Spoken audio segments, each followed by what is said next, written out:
Ethan never thought his small life would place him in the middle of a royal event that would change everything. He had been an ordinary human, an explorer who worked with trade ships, moving from one world to another.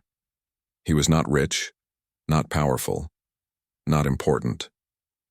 Yet somehow, through a strange string of events, he had been offered a seat as a guest at the wedding of the century, an alien royal wedding between two powerful empires. When Ethan's ship docked on the crystalline space station orbiting the alien world of Zarathus, his heart pounded. He looked out the viewing window at the planet below. It shimmered with oceans the color of molten silver, and continents stretched like emerald jewels. Towering cloud systems moved in slow patterns as if even the weather obeyed the rhythm of royal command. The invitation he carried was no ordinary letter. It bore the seal of King Zaylor, ruler of the Dravari kingdom, known across several star systems. Ethan had been part of a trade delegation months ago, where he had done nothing more than deliver supplies and help negotiate safe passage for human merchants. Yet one Dravari noble had taken note of his fairness and quiet honesty. That noble had somehow arranged for Ethan's name to be on the guest list for the wedding. He had laughed at first. A human among such grandeur? It felt absurd. But now, as the docking clamps released and shuttles carried honored guests down to the royal palace on the surface, the truth settled inside him like a weight. He was not dreaming. He was really going to walk into the palace of alien kings. The arrival. The palace was carved into a mountainside of glowing stone. Towers spiraled upward like frozen flames, and bridges of transparent crystal connected them, glowing softly beneath the alien sun. Flying creatures with wings like sheets of fire circled the spires, their cries echoing in the wind. Ethan followed the line of guests.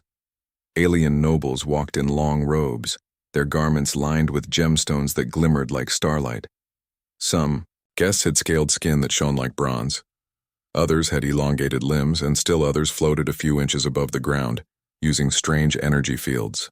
They all carried themselves with pride and nobility. Ethan felt small in his simple black suit, borrowed from a merchant friend.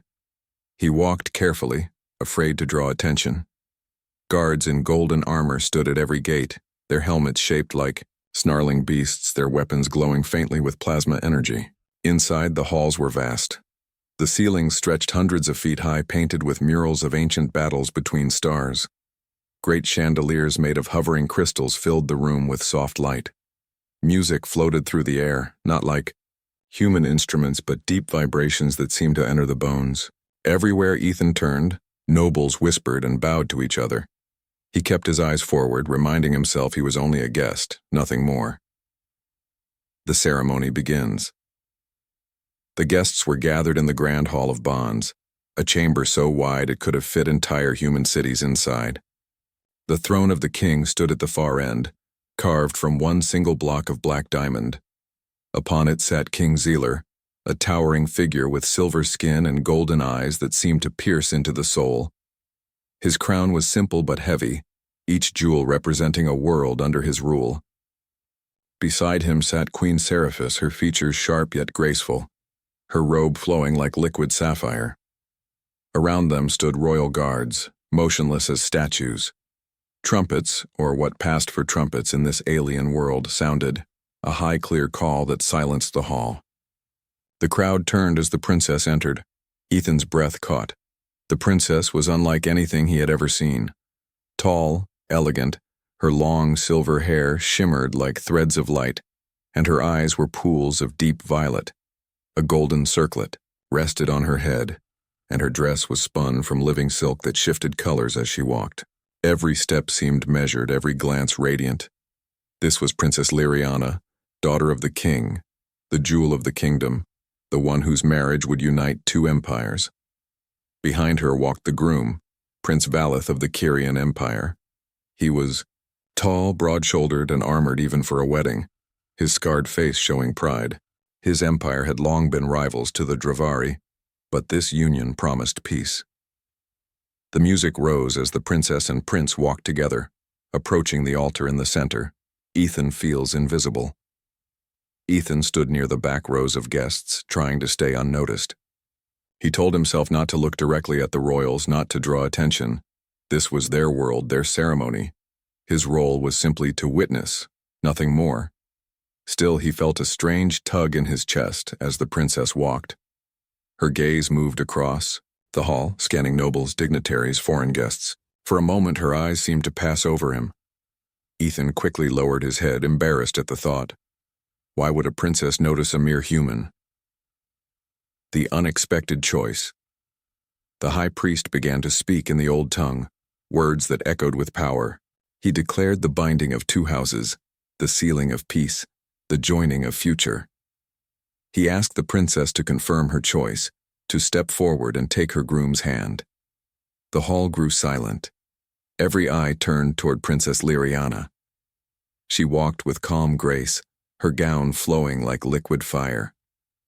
Then something happened that no one expected. Instead of stopping before Prince Valeth, she paused. She turned her head slowly, her violet eyes scanning the crowd. The silence grew deeper, so quiet that even the sound of breathing seemed loud. Her gaze settled on the back rows. On him, Ethan froze. He felt his heart hammering in his chest. Surely she was not. The princess lifted her hand and pointed. "I choose him," she said, her voice clear, strong, echoing across the chamber. "I choose the human." For a heartbeat, the entire hall was frozen in disbelief. Then chaos erupted. Shock and outrage gasps filled the room. Nobles cried out in protest. Prince Valeth's face darkened with fury, his fists clenched. Guards shifted, unsure whether to move or wait. The king's eyes narrowed, golden fire burning within them. Ethan's legs turned weak. He wanted to vanish, to melt into the floor. He shook his head, whispering, "No, this must be a mistake." But the princess's eyes did not waver. She looked straight at him, steady, as if she had known this moment would come. Prince Valeth roared, "This is an insult, an outrage. You dare reject me for a fragile outsider." His voice thundered, shaking the hall. The nobles began shouting. Some cried betrayal. Others demanded punishment. A few simply watched with curiosity, whispering about what this might mean. Guards raised their weapons toward Ethan. He stumbled back, holding his hands up. "Wait, I didn't do anything."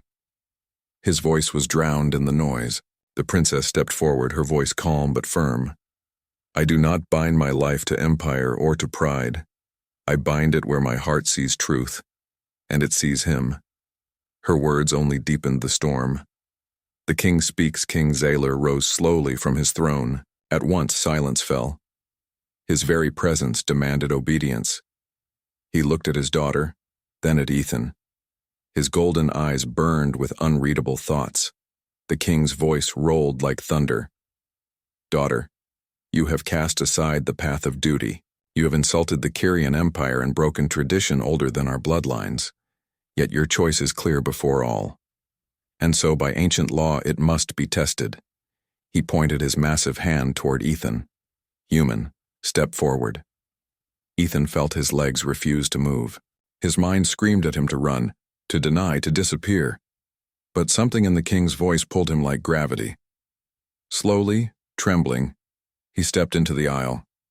Every alien eye was fixed on him. The king's gaze did not soften.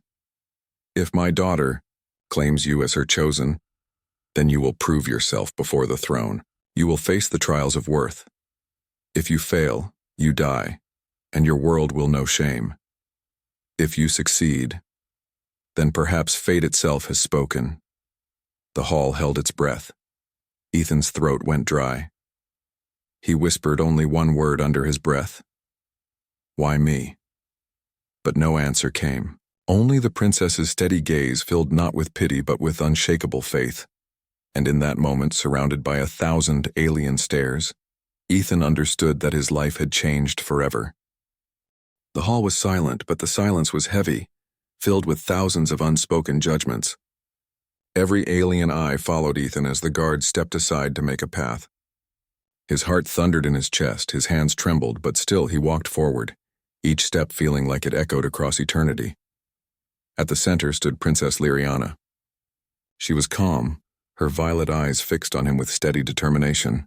She did not smile, yet her gaze gave him strength as though she whispered without words, "You can do this." The king's golden eyes blazed as Ethan reached the altar. His voice was deep and commanding.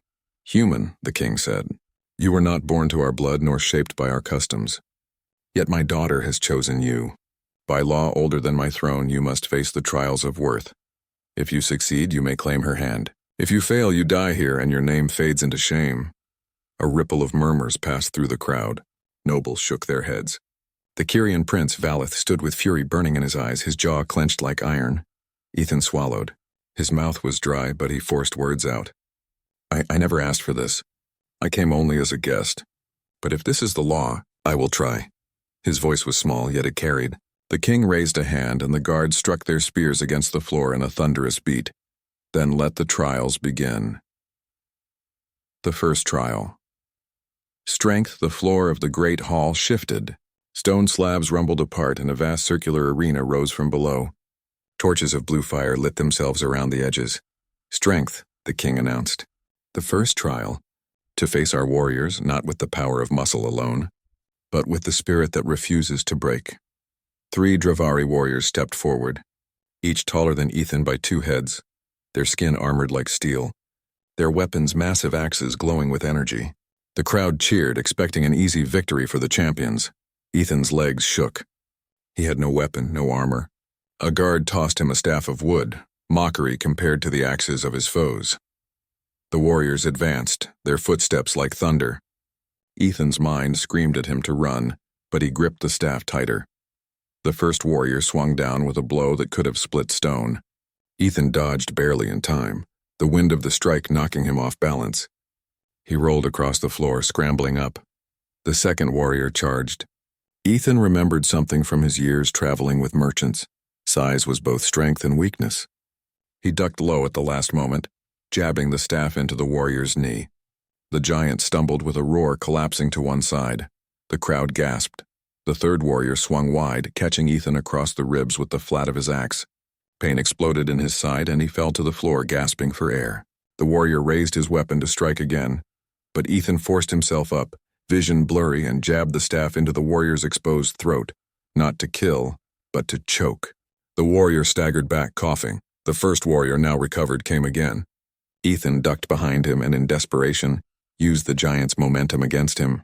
The warrior slammed into his own comrade, both collapsing in a heap. The arena was silent for a moment. Ethan stood panting, bruised, staff trembling in his hands.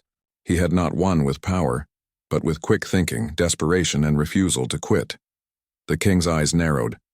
He raised his hand. "The trial of strength is complete." The crowd erupted into shocked whispers. The second trial. Wisdom. The arena floor shifted again, transforming into a platform of glowing runes. At its center stood 2 alien elders, each from rival clans that had warred for centuries. Between them lay a single jewel glowing with ancient energy. The high priest spoke. "The second trial is wisdom. These 2 claim the jewel as theirs, each with cause. The law demands judgment. Choose wrongly and you fail." Ethan froze. He was no judge, no scholar of alien law, but the 2 elders stepped forward, each arguing passionately in their strange accents. One claimed his ancestors forged the jewel. The other swore it was stolen from his people generations ago. Both sounded convincing. Ethan closed his eyes, breathing slowly. Then he asked them a question. "If this jewel is so sacred, would you destroy it to keep the other from having it?" The first elder shouted yes. The second shook his head, saying no, because destroying it would dishonor the spirits. Ethan turned to the king. "Then the jewel belongs to the one who would preserve it, not destroy it. The one who respects its meaning more than his own pride." The hall fell silent. The king studied him, then nodded. "The judgment is wise." The jewel floated into the hands of the second elder.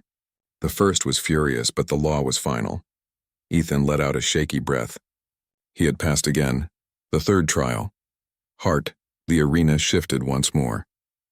Now it was a battlefield. Fires burned, smoke rose, and the cries of children echoed through hidden speakers. Ethan's heart pounded as he saw a small alien child stumble into the arena, crying, "Trapped between flames. The trial of heart." A massive beast was released into the arena. A creature of scales and claws, its roar shaking the walls. The child screamed. Ethan did not think. He dropped the staff and ran. The beast charged, and Ethan threw himself in front of the child, shielding him with his body.